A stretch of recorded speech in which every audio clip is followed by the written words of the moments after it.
Hello everyone, welcome to yet another video of Natural Lines. Today I would like to deal the poem The Soldier written by Rupert Brooke. So let's learn this particular poem in a nutshell. Once again, welcome to the video. So before moving to the poem, I would like to share some details about the poet. വലിയ elaborate ചെയ്തിട്ടൊന്നും പറയുന്നില്ല, വളരെ ചെറിയ ഒരു information മാത്രമാണ് തരാൻ ആഗ്രഹിക്കുന്നത്. So Rupert Brooke, he is an English poet and he is well known for his war sonnets written during World War First. അതായത് world war ഫസ്റ്റിൽ ഏറ്റവും കൂടുതൽ സോണറ്റ്സ് എഴുതിയിട്ട് വളരെയധികം ഫേമസ് ആയിട്ടുള്ളൊരു റൈറ്ററാണ് റൂപ്പർട്ട് ബ്രൂക്ക് എന്ന് പറയുന്നത്. സോണറ്റ്സ് എന്താണെന്ന് നിങ്ങൾക്കറിയാം, വളരെ ഷോർട്ടായിട്ടുള്ള പോമാണ്. ഇറ്റ് കൺസിസ്റ്റ് ഓഫ് 14 ലൈൻസ്, ഒരു 14 ലൈനേ സോണറ്റ്സിൽ ഉണ്ടാവുകയുള്ളൂ. So he was a member of Bloomsbury group, അതായത് ഫിലോസഫേഴ്സ്, അതുപോലെ തന്നെ തിങ്കേഴ്സ്, അതുപോലെ തന്നെ പോയറ്റ്സ്, ഇവരുടെ എല്ലാം ഒരു ഗ്യാങ് ഉണ്ടായിരുന്നു, ഒരു ഗ്രൂപ്പ് ഉണ്ടായിരുന്നു ഇംഗ്ലണ്ടിൽ. And this particular group is known as Bloomsbury group. It was during 20th century. അപ്പോൾ അതിലെ ഒരു മെമ്പറായിരുന്നു റൂപ്പർട്ട് ബ്രൂക്ക് എന്ന് പറയുന്നത്. And his works mainly reflected the patriotic love, sacrifice, immortality and death. നേരത്തെ ഞാൻ പറഞ്ഞല്ലോ, സോണറ്റ്സ് ആണ് അദ്ദേഹം കൂടുതൽ എഴുതിയിട്ടുള്ളത്. സോ ഡെഫിനറ്റ്ലി അദ്ദേഹത്തിൻ്റെ വർക്കിൽ റിഫ്ലക്ട് ചെയ്യുന്നത് എന്തായിരിക്കും?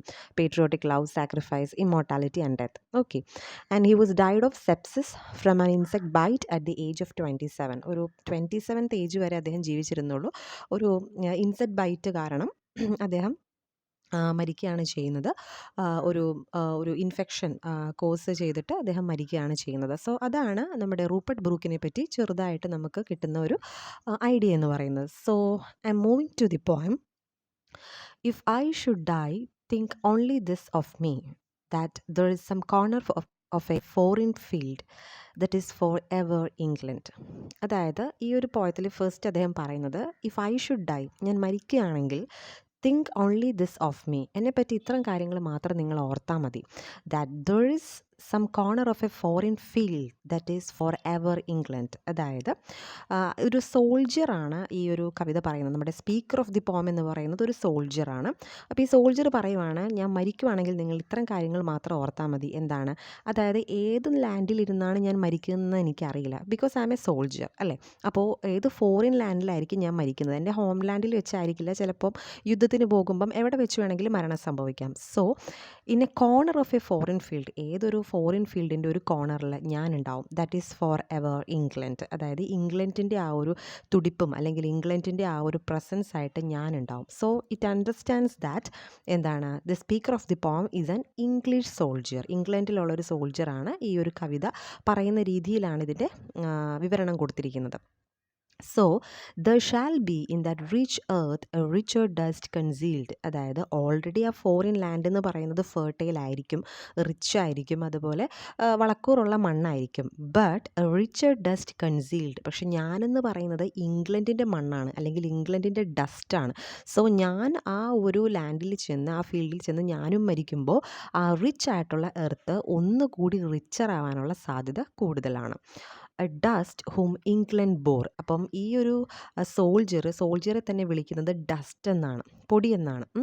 ഡസ്റ്റ് എന്ന് പറയുന്നത് A dust whom England bore, അതായത് ഇംഗ്ലണ്ട് പ്രസവിച്ച അല്ലെങ്കിൽ ഇംഗ്ലണ്ട് ജന്മം നൽകിയ ഒരു ഡസ്റ്റാണ് ഞാനെന്ന് പറയുന്നത്. ഷേപ്ഡ്, അതായത് ഇംഗ്ലണ്ടാണ് എന്നെ ഷേപ്പ് ചെയ്തത്, അതായത് എന്നെ മോൾഡ് ചെയ്തെടുത്തത് ഇംഗ്ലണ്ടാണ്. Made aware, gave once her flowers to love, her ways to roam. അതായത് എന്താ പറയുക, ഇംഗ്ലണ്ടിലെ നാച്ചുറൽ ബ്യൂട്ടിയാണ് പറയുന്നത്, തൻ്റെ ഹോം ലാൻഡിൻ്റെ നാച്ചുറൽ ബ്യൂട്ടിയാണ് അദ്ദേഹം പറയുന്നത്. എനിക്ക് ഫ്ലവേഴ്സ് തന്നു, എന്നെ ഒരുപാട് സ്നേഹിച്ചു, ഒരുപാട് നാച്ചുറൽ ബ്യൂട്ടി ഉണ്ട് അവിടെ. അതുപോലെ തന്നെ ഹർ വേസ് ടു റോം, അവൾ എനിക്ക് സ്വാതന്ത്ര്യം തന്നു, ഫ്രീഡം തന്നു. And A body of England's breathing English air. അതായത് ഞാനെന്ന് പറയുന്നത് ഇംഗ്ലണ്ടിൻ്റെ ബോഡി തന്നെയാണ്, അല്ലെങ്കിൽ ഞാനെന്ന് പറയുന്നത് ഇംഗ്ലണ്ട് തന്നെയാണ് ഞാനെന്ന് പറയുന്നത്. ബ്രീത്തിങ് ഇംഗ്ലീഷ് എയർ, ഞാൻ ശ്വസിച്ചത് ഇംഗ്ലണ്ടിൻ്റെ വായുവാണ്, അല്ലെങ്കിൽ ഇംഗ്ലീഷ് വായുവാണ്. Washed by the rivers, blessed by suns of home. അതായത് എന്നെ വാഷ് ചെയ്തിട്ടുണ്ട് അവിടുത്തെ റിവേഴ്സ്. മേ ബി അദ്ദേഹം ആ റിവേഴ്സിൽ ബെയ്ത്ത് ചെയ്യപ്പെട്ടിട്ടുണ്ടാവാം, മേ ബി അദ്ദേഹത്തിന് പ്യൂരിഫൈ ചെയ്തിട്ടുണ്ട് റിവേഴ്സ് ഇംഗ്ലണ്ടിലുള്ള എന്നാണ് പറയുന്നത്. And blessed blessed by suns of home. അതായത് അവിടെയുള്ള സൂര്യൻ, അതായത് ഇംഗ്ലണ്ടിലെ സൂര്യൻ, അല്ലെങ്കിൽ ഇംഗ്ലണ്ടിൽ ഉദിക്കുന്ന ആ സൂര്യൻ്റെ ആ കണങ്ങൾ അദ്ദേഹത്തെ ബ്ലെസ് ചെയ്യപ്പെട്ടിട്ടുണ്ട്, അദ്ദേഹത്തെ അനുഗ്രഹിച്ചു വിട്ടതാണ് എന്നാണ് ഫസ്റ്റ് സ്റ്റാൻസയിൽ പറയുന്നത്. സോ ഇവിടെ നമുക്ക് മനസ്സിലാക്കാവുന്നത് ഇതിൻ്റെ സ്പീക്കർ ഓഫ് ദി പോം എന്ന് പറയുന്നത് ഒരു ഇംഗ്ലീഷ് സോൾജറാണ്. സോ അദ്ദേഹത്തിൻ്റെ ഹോംലാൻഡിനോടുള്ള അദ്ദേഹത്തിൻ്റെ ലവ് ആണ് ഫസ്റ്റ് സ്റ്റാൻസയിൽ നമുക്ക് കാണാൻ സാധിക്കുന്നത്. Now we are moving to the second stanza. And think this heart all evil shed away, a pulse in the eternal mind. No less gives somewhere back the thoughts by England given. ഇനി അദ്ദേഹം പറയുവാണ് തൻ്റെ മരണത്തിന് ശേഷം, താൻ ബാറ്റിൽ ഫീൽഡിൽ പോയി താൻ മരിച്ചു എന്നിരിക്കട്ടെ, തൻ്റെ മരണത്തിന് ശേഷം ഓൾ ഈവിൽ ഷെഡ് അവേ, തൻ്റെ പാപങ്ങൾ അല്ലെങ്കിൽ ഈവിളായിട്ട് താൻ ചെയ്ത കാര്യങ്ങളെല്ലാം എന്താ പറയുക മറഞ്ഞു പോകും അല്ലേ. നമ്മുടെ ബോഡി ഈ ലോകത്തിൽ നിന്ന് നമ്മളോട് വിട പറയുമ്പോൾ ഓൺലി റിമെയിൻസ് ദി സോൾ, നമ്മുടെ സോൾ, ആത്മാവ് മാത്രമേ ഈ ലോകത്തിൽ ഉണ്ടാവുള്ളൂ. അങ്ങനെയാണ് നമ്മൾ വിശ്വസിക്കുന്നത്. പിന്നെ ബോഡി ഇല്ലല്ലോ. അപ്പോൾ ഈ ആത്മാവ് pulse in the eternal mind, അത് എറ്റേണൽ ആയിരിക്കും. അതായത് എൻ്റെ ആത്മാവ് ദൈവവുമായിട്ട് അല്ലെങ്കിൽ ആ ഒരു ഗോഡായിട്ട് ആ യൂണിയനിലേക്ക് വരുമ്പം സംഭവിക്കുന്നത് എന്താണെന്ന് വെച്ചാൽ it gives somewhere back the thoughts by England given. ഞാൻ ഇംഗ്ലണ്ടിൽ അനുഭവിച്ചിട്ടുള്ള അല്ലെങ്കിൽ ഞാൻ ഇത്രയും നാൾ ഇംഗ്ലണ്ടിൽ ഞാൻ എക്സ്പീരിയൻസ് ചെയ്തിട്ടുള്ള ഓരോ ഓർമ്മകളും I can recollect or I can revisit the experiences, അല്ലെങ്കിൽ തനിക്കുണ്ടായ നല്ല അനുഭവങ്ങൾ അല്ലെങ്കിൽ തൻ്റെ ഓർമ്മകൾ ഇതിലേക്ക് അദ്ദേഹം റീവിസിറ്റ് ചെയ്യുകയാണ്, അല്ലെങ്കിൽ അദ്ദേഹത്തിന് അതെല്ലാം റീകളക്ട് ചെയ്യാനായിട്ട് സാധിക്കും. എപ്പോഴാണ്? വെൻ ഹിസ് ഡെത്ത് ഡൺ, അല്ലെങ്കിൽ അദ്ദേഹത്തിൻ്റെ മരണത്തിന് ശേഷം, ആഫ്റ്റർ ഡെത്താണ് അദ്ദേഹം ഉദ്ദേശിക്കുന്നത്. പിന്നെ എന്തൊക്കെയാണ് അദ്ദേഹം ഓർക്കുന്നത്? ഹെർ സൈറ്റ്സ് ആൻഡ് സൗണ്ട്, അല്ലെ അവിടെ കണ്ട കാഴ്ചകൾ, അവളെന്ന് ഇവിടെ ഉദ്ദേശിക്കുന്നത് ഇംഗ്ലണ്ടിനെ തന്നെയാണ്. ഹെർ സൈറ്റ്സ് ആൻഡ് സൗണ്ട്സ്, അന്ന് അദ്ദേഹം കണ്ട കാഴ്ചകൾ, അവിടെ കണ്ട ശബ്ദങ്ങൾ. Dreams happy as her day, അദ്ദേഹം അനുഭവിച്ച പല ഹാപ്പിയസ്റ്റ് ആയിട്ടുള്ള മൊമെൻറ്റ്സ്, ജോയ്ഫുൾ ആയിട്ടുള്ള days. And laughter learned of friends and gentleness, അദ്ദേഹം തൻ്റെ ഫ്രണ്ട്സുമായിട്ട് സ്പെൻഡ് ചെയ്ത നിമിഷങ്ങൾ. And gentleness in hearts at peace under an English heaven. അപ്പം ഈ സ്വർഗം, ഇംഗ്ലീഷ് എന്ന് പറയുന്ന ഈ ഒരു ഇംഗ്ലീഷ് ഹെവൻ്റെ കീഴിൽ അദ്ദേഹം ഇതെല്ലാം എന്ത് ചെയ്യും? തൻ്റെ പഴയകാല ഓർമ്മകളും സ്മരണകളും തൻ്റെ എന്താ പറയുക എല്ലാം താൻ അനുഭവിച്ചത് എന്താണോ അതെല്ലാം അദ്ദേഹം റീകളക്ട് ചെയ്യാനായിട്ട് അദ്ദേഹത്തിന് സാധിക്കുമെന്ന് അദ്ദേഹത്തിന് ഉറപ്പുണ്ട്.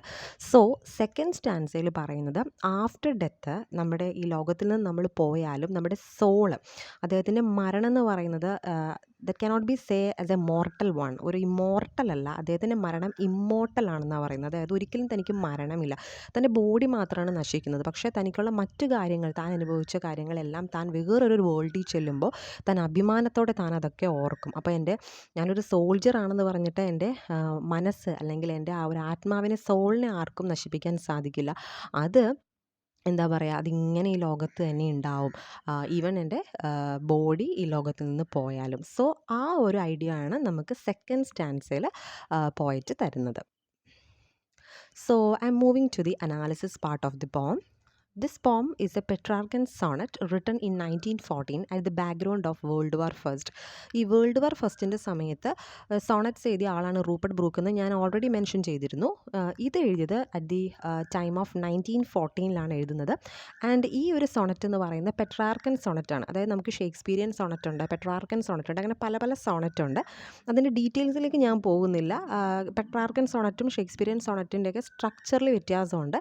അതൊക്കെ വെച്ചിട്ടാണ് ഈ ഒരു പേര്, ടൈറ്റിൽ അവർക്ക് വരുന്നത്. അപ്പോൾ പെട്രാർക്കൻ സോണറ്റ് എന്ന് പറയുന്നത് ഇറ്റാലിയൻ കൈൻഡ് ഓഫ് സോണറ്റ് ആണ്. അപ്പോൾ ആ ഒരു വേ ഓഫ് റൈറ്റിംഗ് ആണ് ഇവിടെ നമുക്ക് കാണാൻ സാധിക്കുന്നത്. And it is divided into octave and a sestet. അതായത് ആദ്യത്തെ സ്റ്റാൻസയിൽ ഒരു 8 ലൈൻസ് ഉണ്ട്, രണ്ടാമത്തെ സ്റ്റാൻസയിൽ 6 ലൈൻസ് ആണുള്ളത്. അപ്പം ഒക്ടേവ് ആൻഡ് സെസ്റ്ററ്റിലായിട്ടാണ് ഇത് ഡിവൈഡ് ചെയ്തിരിക്കുന്നത്. And the speaker of the poem is an English soldier. I have already mentioned that. And octave depicts soldier's death and his bond with the homeland.